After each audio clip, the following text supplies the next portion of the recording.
Hey, everybody, welcome back to the Candlestick Kids Fantasy Football Podcast. I'm your host, Bobby Lamarco. Today, we're rocking a solo podcast, which you know what that means. That means we're doing a TCK player spotlight, and today it's going to be about Austin Ekeler. But we're excited to announce, once again, this podcast will now be brought to you by the Believe Network. We're super excited about our new relationship with Believe. Please make sure you go give them a follow on Twitter, Instagram, and go check out all their great podcasts. We're really excited to be a part of such a strong and great network. But before we get started, guys, today, we're really excited to talk about the TCK Player Spotlight, something we're doing over through the month of June. Today, I'll be talking about Austin Ekeler. Before we do, though, please make sure that you guys are following us everywhere on Twitter, Instagram, following us on YouTube, for example. Make sure you're going to follow us all on these platforms, especially now, guys. We're going to be a part of the Believe Network. Go follow them as well. They're posting our content all over their social medias. Please make sure you're going to do that as well. Make sure you subscribe to YouTube, guys. Please rate and review, guys. It really help us out a lot. Go give us a 5-star review. Give us a 1-star review if you don't like our content. Totally understand, but we know you guys love us, and that's why we would love to get a 5-star review. But before we start diving into the actual podcast, the TCK Player Spotlight, let's shout out some important sponsors for us. The first one is the Jersey Jungle. And if you guys are hearing me live on YouTube right now, or if you're on Instagram, please make sure you guys are following the Jersey Jungle. I talk about this every single time. These guys have great, awesome, authentic jerseys. And the best part, too, is they're right on Instagram, guys. Go follow them. Just follow their stories. They're posting updates constantly. All their new rookie jerseys are coming out within the next few weeks. Get some pre-orders. DM them. Get ready to go. Go buy yourself that Jamar Chase, that Kyle Pitts right now. You can use the code TCK to receive 10% off one jersey, 10% off two jerseys, and 15% off 3 jerseys. So please make sure you guys are following the Jersey Jungle on Instagram, and make sure you go get a jersey and use that TCK promo code. I also want to talk a little bit about Bomb Banana Hot Sauce. Bomb Banana, guys, listen, if you guys are a spice person, you love it, please try these guys out. First of all, number one, it's a banana-based, not banana-flavored hot sauce. And like I always say, you got to love that mooey mooey. Like, listen, man, I'm telling you, if you like spice, you want to try something different, Bomb Banana Hot Sauce is the way to go. You can go to seekthespice.com. Use the promo code TCK for 10% off your offer. So make sure you guys are following our advertisers, Bomb Banana, and also Jersey Jungle. Give them some love. Go get yourself some spice, especially for 4th of July. You want some spicy wings for that stuff. So, all right, let's get to why we're here today, folks.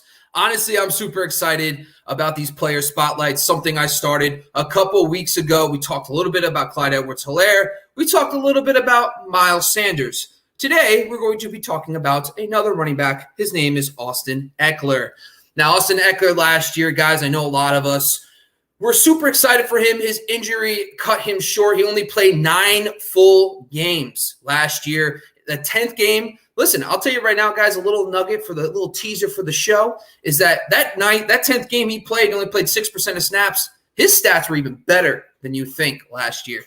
But let's talk a little bit about why I love Austin Ekeler so far for 2020. So as you know, we kind of go through this whole process. I talk about coaching. I talk about the offensive line. I talk a little bit about the player themselves and see where the improvements can be made from last year to this year, or just general improvements they can make overall. So offensive scheme, as you all know, me and Dweez broke down the coaching changes a couple months back. We talked a little bit about the coaching change moving to Joe Lombardi, the Saints QB coach for many years, worked with Drew Brees. He worked with Alvin Kamara. He brings over that offense into the scheme, and now we're looking at a brand new offense heading into 2021. So what does that mean for Austin Ekeler? First off, we have known for years that Joe Lombardi has been a part of the Saints offenses that featured a guy named Alvin Kamara. I'm sure a lot of you have heard of Alvin Kamara, but the best part about that is that Alvin Kamara, in the last few seasons, the 4 years he's been a part of the Saints, he averages 6.8 targets per game and over 102 on the season. That is an incredible, consistent amount of targets that a running back is seeing. That's the kind of offense Joe Lombardi's bringing over to the Chargers, which you got to love for a guy like Austin Ekeler, who makes his hay on the passing game and his involvement there. Now, Joe Lombardi is not all roses. He did have a short stint as a offensive coordinator with Detroit in 2014 and 2015. The good news is for running backs, they led the NFL in target percentage and targets to the running back position in 2014, and they were second in 2015. So the 2 years Lombardi was involved in the offense, of course, he got let go halfway through the 2015 season for Jim Bob Cooter, but those offenses were top 2 or number 1 in targets to the running back on a percentage basis, which is why I truly love Austin Ekeler. We saw Anthony Lynn use the running backs a lot too, and that scheme with Ken Wisenhunt. So I'm excited that it's going to continue with Joe Lombardi. And just some side nuggets here too. There was 3 different running backs in 2014 with that Lions team that had at least 50 targets. And in 2015, Theo Riddick had 98 targets. So right there, you could see one single player like Theo Riddick got 98. There's nothing stopping Austin Ekeler from being a featured player in the passing game because of the offensive scheme. Now that we dived into the offensive scheme, let's talk a little bit about the offensive line improvements. Now, this is something that I'm really excited about. I've talked a lot about with Clyde Edwards-Helaire, with Miles Sanders. I've brought this up many times. There's probably 4, and now you could probably even add the Jets in there, 5 teams that really improved their offensive lines this offseason.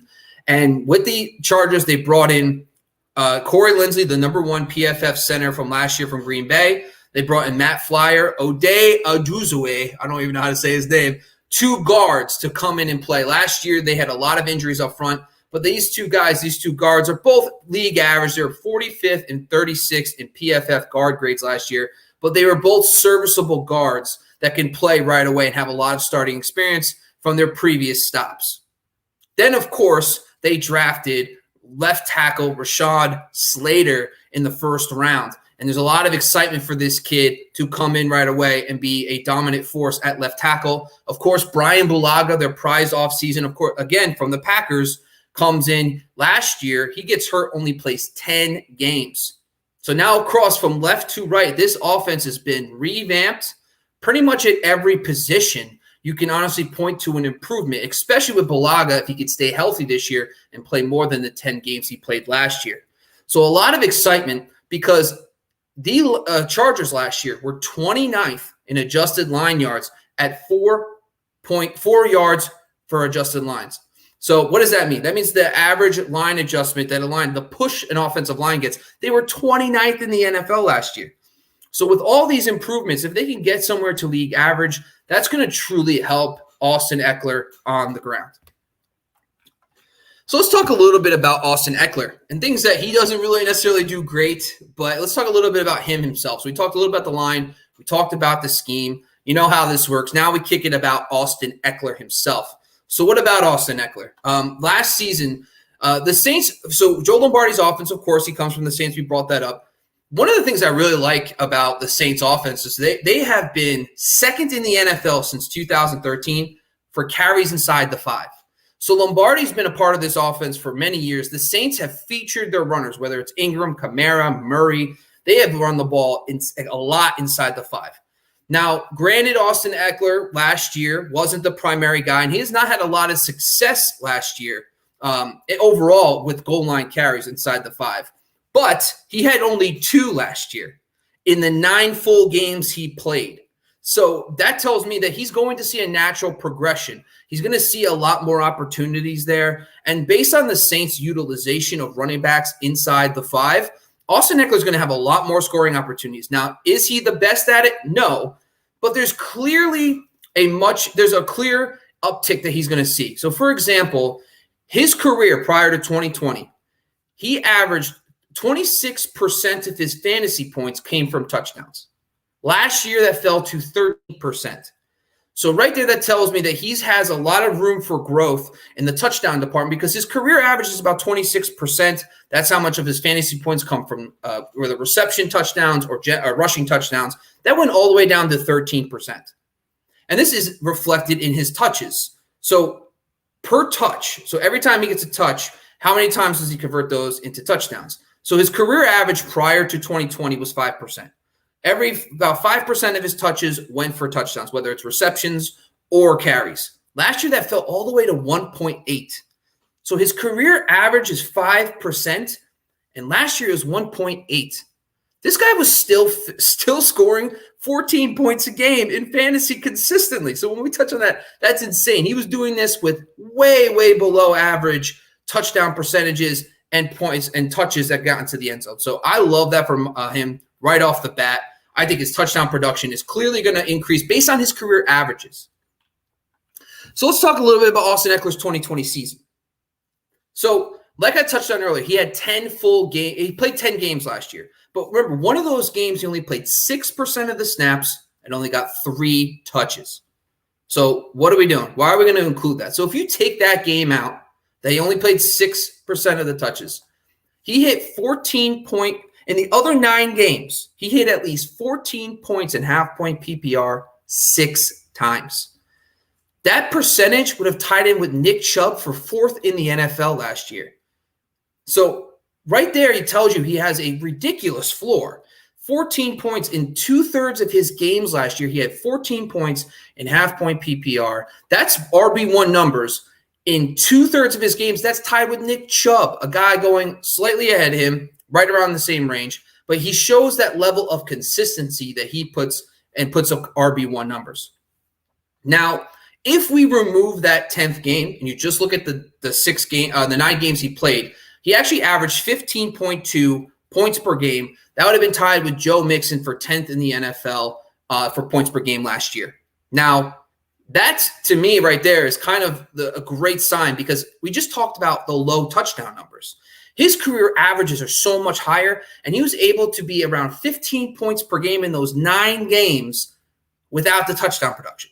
So right there, great floor. This is kind of where his ADP is right now, RB10, and we kind of saw that last year. So I think he's going right now today, right where the worst case scenario he could have based on some of the moves they made this offseason. Now let's talk a little bit about his upside. Now, I know this is a small sample size, but 2019, the 4 games before Melvin Gordon came back. Remember, Melvin Gordon was suspended the first 4 weeks. Austin Ekeler exploded.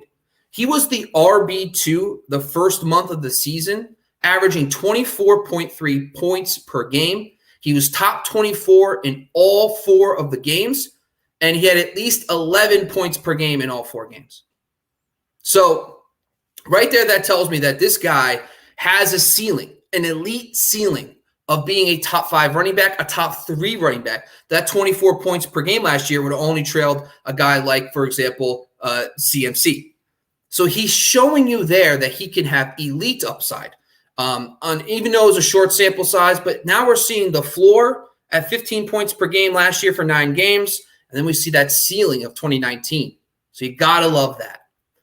Now, I took a deep dive, and I actually created an analysis. I'll probably have an article on this later, but I took a look at points per rush and points per reception for running backs. So every time they catch a pass, how many fantasy points do they generate?